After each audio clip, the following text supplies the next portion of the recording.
कभी आओ मेरे पास बैठकर दरूद पढ़ो। कभी आओ मेरे पास बैठकर दरूद पढ़ो। मेरे दिल के अंदर एक कब्र है, कभी तो फातिहा पढ़ो। जल गए सारे अरमान मेरी चिता के साथ, जल गए सारे अरमान मेरी चिता के साथ। आओ अब तो अस्थियों का जल धारण करो। इश्क में जिंदा रहना, इश्क में जिंदा रहना और फिर उसे इश्क कहना।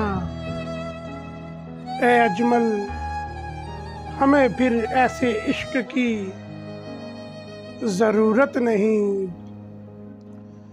ये इश्क इश्क नहीं, ये इश्क इश्क नहीं, सजी हुई फूलों से एक मैयत है।